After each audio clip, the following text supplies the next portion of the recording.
Okay, so we back. Today was Walter Hampton, the second one, my mother, Alberta Marie Hampton. Today it is Tuesday, February the 12th. The year is 2019. My mother refuses to take responsibility. I ain't got to refuse. If they had been younger, 14, 15, I could have took the matter to court and get them back in my home. But when you turn 18, I couldn't take them grown women back to court. They made up their mind, and these people had influenced them. I think I had a better relationship with all the hassle of, come home. What was they coming home for? They had gotten out there, they was doing their things, and unfortunately, they didn't have no good influence. But, people going to go their way. I'm so sorry. And you don't think that you could have positively, looking back on this, you don't think there's anything you could have done that would have changed the outcome of this at all? I'm just asking. And then we're going to move on. There was nothing I could have done. I had too many people against me. Okay. But I believe that. I had too many relatives standing for them against me because they wasn't raising their children. Gotcha. So their mind are looking at this. Here we are this age and they're this age. Are you happy with the outcome of your grandchildren today? Are you happy with everything? Mm-mm. Anything you think that you might... But we live in a different world today. You're the family matriarch. Anything that you think that you can do to change any of this? To change any of this? The grandchildren? Yes, probably Pat calling me. But go on. Anything you think you can do? Huh? You're the family matriarch. These are your grandchildren. You have a lot more power and influence over your family members than you think. You have a lot more power and influence even over me than what you think. If I could just get a place for these young men to stay, I understand what you're saying because they constantly, I go to them, I try to aid them, but I need a place for them to live so they know that they have a home because they know I'm going to take care of them. They know I'm going to care for them. All they have to do is call me now. How old are these? Well, how old are they, Mama? Not quite certain. How old is Sean? I think he's in his 20s. Sean, we know he's in his 20s. Michael's in his 20s. Fred's probably in his 30s. Marcus is probably in his 30s. These are grown. Keenan's in his 30s. These are all grown adults. But they didn't get the care and the love that they should have gotten. All of them have children. Sean don't have no children. Sean don't have no children. Thank God. Fred don't have. Oh, Fred do have 2 boys. Don't he? More than that, to be honest. Anything you think? Can you help them? Can you help them in any way to change the plight of what's going on? Do you think that's possible? I do help them when I talk to them. I can see that I'm not talking away and I'm telling. I don't go along with their stuff. Mia encouraged the mess. Mm-hmm. I agree. You can't encourage mess. I agree. She encouraged a lot of foolishness. She did. And look what she got. A bunch of children, young adults, with no guidance, no education, and no one to turn to. Now, they do come to me, and I don't mind. And then you come to me. But you and I work together, they say. My grandma and Bobby doing a good job. Well, the thing of it is that... Did they get that car? I thought you saw it. I'm thinking, you think they drove over here and said, thank you, Walter? They ain't been over here. They told me they did. What kind of car did they get? They didn't even call you on the phone or anything. I'm going to get on them. I haven't spoke to them. He sent a text. They told me they came over here to show you the car. I thought no, you had they seen ain't been over here to tell me no car. Unless they came here, I wasn't here. That must have been the deal. What kind of car was it? It is a Buick. Okay. No, nice car, leather seats and everything. Oh, it's real nice. But we're dealing with adults. And that's what happens. When children get a certain age in the world, they claim adulthood. I'm 18, I'm grown. So they got to get out there and fight the battle. They got to fight the battle. Then they'll come to their sense. I'm hoping that we can get some businesses started to help them make a living, instead of always running to somebody, asking for stuff, which we don't mind if it's within reason, but they need something, because you can't get it. It's hard for you to walk out of a prison and get your life back together. It's real hard. So 2 of them just got out of prison. 2, 3? 2.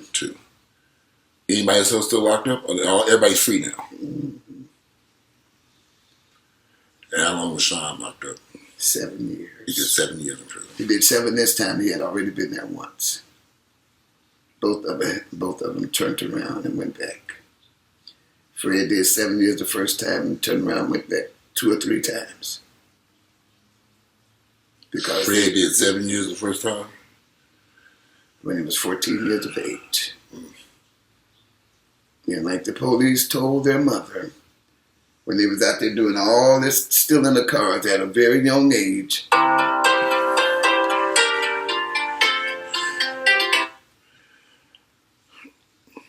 that she wasn't doing nothing but raising some young men that would be in jail the rest of their lives, in and out, in and out. And she didn't get it.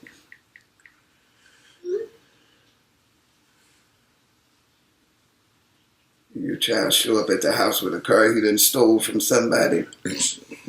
That car's got. Well, my sister Mia told me one day, we were talking, and she told me, I want my boys to be thugs. I said, thugs? We not going to have no more gay folks in our family. No more gays.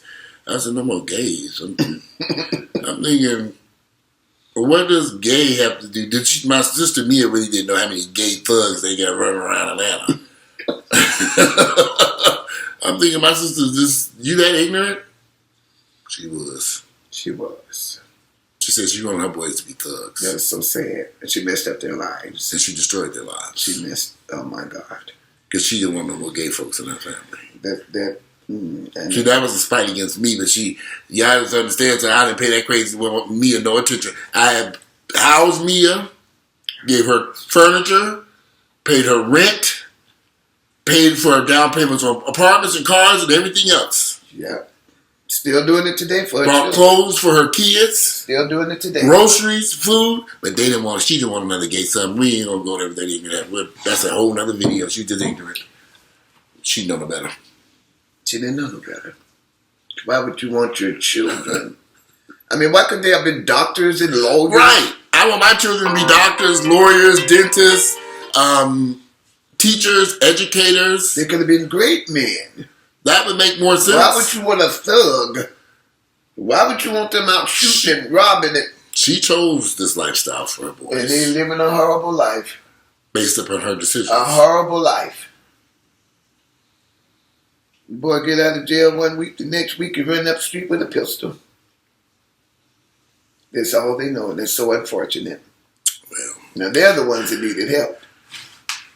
Well, of course they needed help. Look who their mama was. They needed that. Mia was not prepared to have children when she had those kids. She had them too young. Yes or no? I would agree that she wasn't mentally stable, fit to raise. She definitely was mentally fit to raise a cocker spaniel. Not alone 4 children. Is it 4 of them, 5? 4 of them. And Karma was doing so well. She said that Karma wanted something different. She said she didn't want what her mother footsteps. She was not going to do it to her kids. And we know that Mia had some problems. I believe Mia was possibly bipolar. I believe my sister was bipolar. But back then, it was not. Yeah, something was wrong with Mia. It was hard to put a finger on it. I think she was probably possibly bipolar or maniac depressed. There was something going on. But Mama was praying for her. Well, not so much as the prayers, Walter. Bipolar is a word that came out. That word had been out all this time. Oh, I know. So before it was bipolar, what was it called? It was something else. It was another term for it. Well. Crazy. I didn't use that word. But Mia, there was something going on with Mia. Well, like you said, she was depressed. Depressed. There was something just was not right.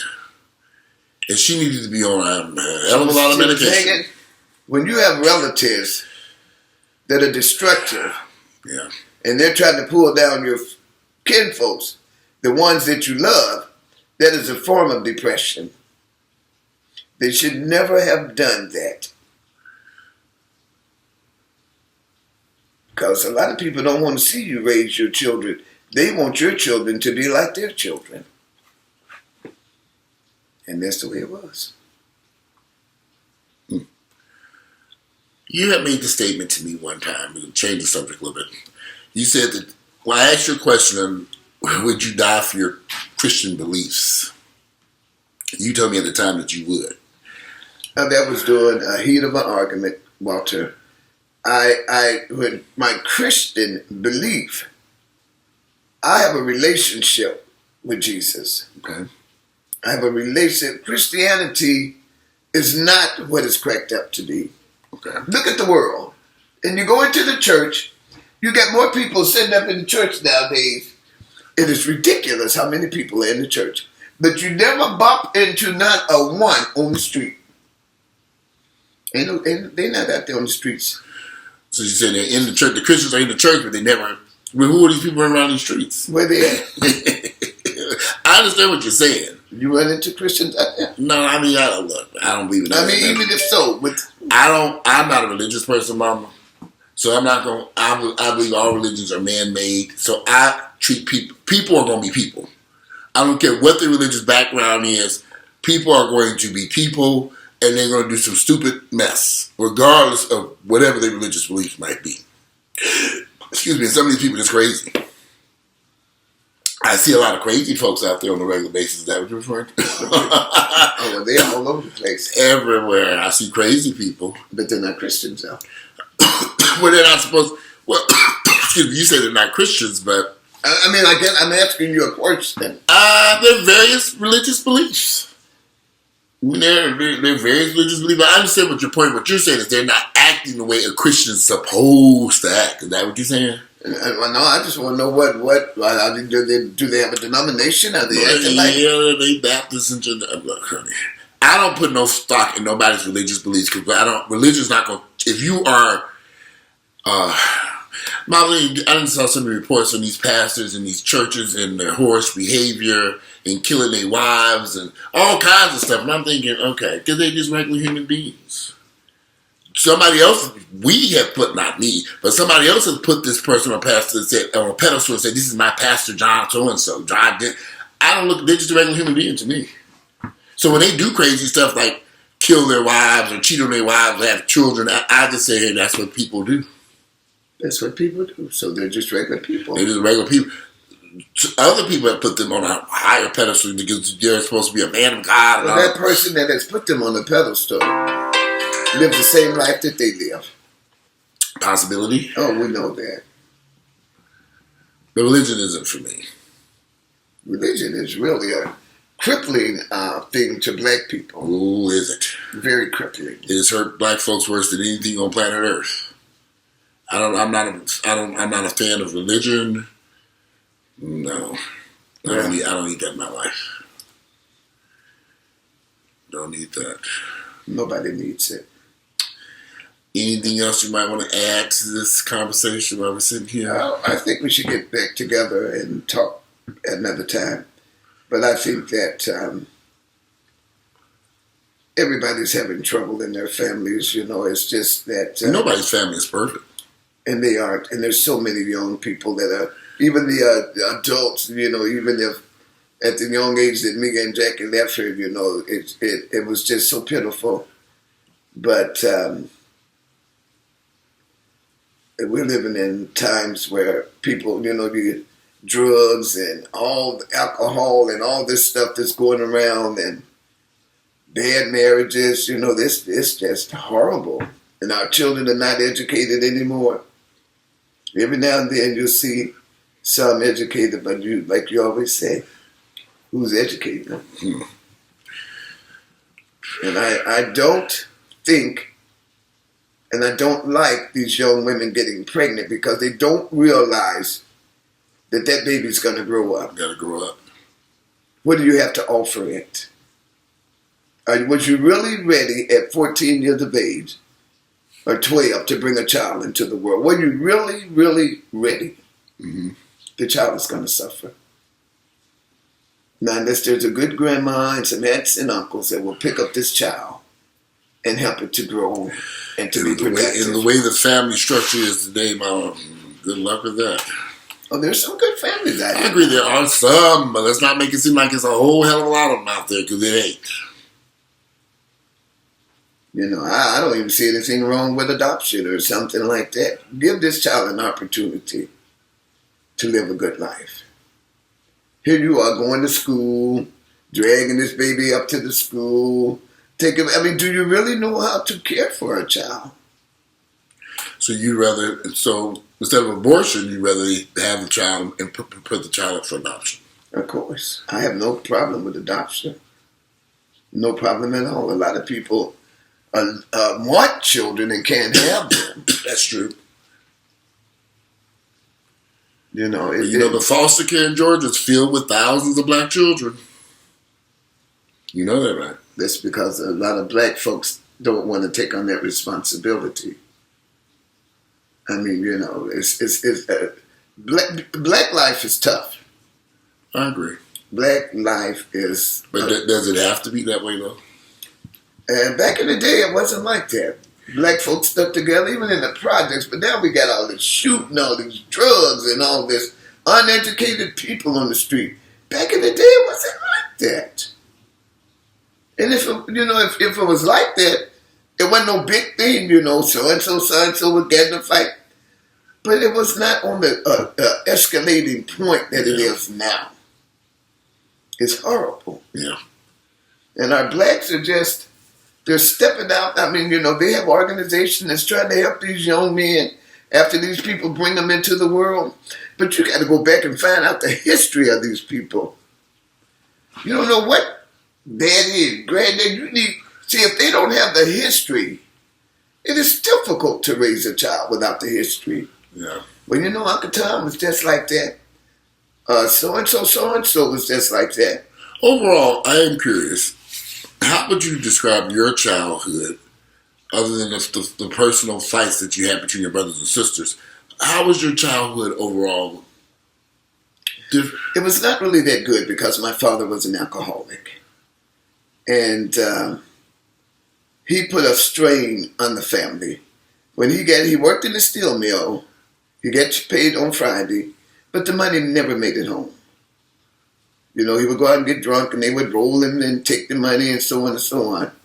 So he put a strain on our lives. But for some reason, all of us came out of it with a different viewpoint than what we were raised.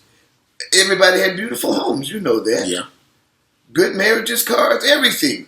Y'all wanted something different, should have kept your husbands. Wanted something different. That's the only mistake I see, that you all got rid of good men. Well, maybe they were good men. They were good men. I regret that marriage is a thing that is supposed to have a lasting, not a short-term life. It's supposed to be until death do we part. And when I see people living... I know I want to ask you. There is a situation going on with this. In fact... I wonder, do we have time to do it? B. Smith. B. Smith, okay, well, I'm just going to run the scenario down. We'll discuss this next time. But B. Smith's husband. Who is B. Smith? B. Smith was a caterer. She was well-known. She was like Martha Stewart for black folks. She had restaurants in Washington, D.C. and New York. And she had magazines and all this stuff. And I've been to her restaurants in New York and in Washington, D.C. and I actually met B. Smith at her restaurant in Washington, D.C. She's suffering from Alzheimer's. Now, she was married to her husband for 27 years. They've been married for 27 years, and she's suffering from Alzheimer's. He's the caretaker and taking care of her, but now he has decided that he is going to begin dating another woman, and he brought her into the home and they're both taking care of B. Smith, his wife. Mm-hmm. You got a problem with that? Not really, as long as he's doing a good job. So a lot of people are angry because the woman that he's now seeing is a white woman. I think race played a bigger part in this more than anything. But there are people saying that he should not have done anything. They're saying that a lot of people are angry and saying that he should have, that he's not being true to his marriage vows, although she's suffering from Alzheimer's. And so, I was just curious what you do. I have to show you the video. And we'll go, and then we'll talk about it later. But because you can see the controversy behind it. It didn't bother me that he was seeing someone else while they're both taking care of. They were separated anyway, though. Right? No, they were married. They're still married. But he was in the home all the time. I thought he had. They've been married for 27 years. They're still married. But okay, being married and together is two different things. They were married and together when she started suffering from Alzheimer's. Oh, and he's taking care of her.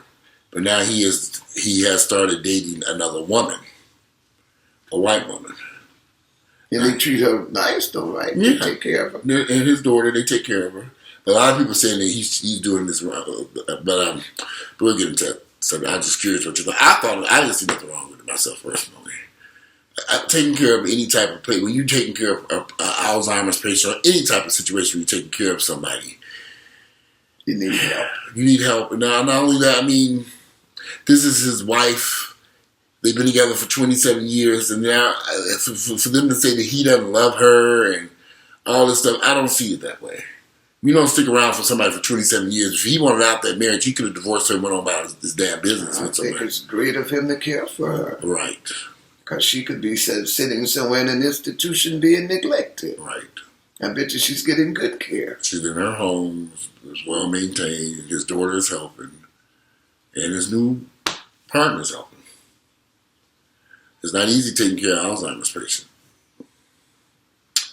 but that's just my thoughts. But anyway, we're running out of time, so we're going to do this again. We've been trying to get together for weeks, but we'll get together again. Today is Tuesday, February 12th. The year is 2019. Anything you want to say before we conclude this video? No, I think it was a good session. Okay, good. So we got a lot. We covered quite a bit of ground in these two videos. And all I'm hoping that is one day when we sit down to do one, we'll have something to show for our thoughts and what we're doing for young people. We got all those nephews of yours, grandsons of mine. I would like for the people to know that we do want the best for them. I think everybody knows we want the best for them, right? I don't think anyone doesn't think that we don't want the best for them. Well, we wouldn't be doing stuff for them if we didn't want the best for them. We did close our doors, close these blinds, and went on about our business. I'd be in Jamaica someplace. I didn't have to buy that car for them. I could have took me a trip. So, yeah, we do want the best for them. They've got people make mistakes when they're having babies. Like the contraceptive. Now, for years I refused to say anything about that. But I think they need to put them on contraceptives because the parents should be the children on contraceptives. Whoever, back in the day, the school did it. Well, gave them big bags and stuff. So it's really up to the parent to do that now. But anyway, we're going to get out of here because it's raining. Mom got to go someplace. It's Tuesday, February 12th, the year 2019. We're out of here. I'm Walter the Hampton II. It's my mother, Alberta, Hampton, and we'll be back again to have more family conversations. We're out of here. Enjoy your Tuesday. We're out. Okay.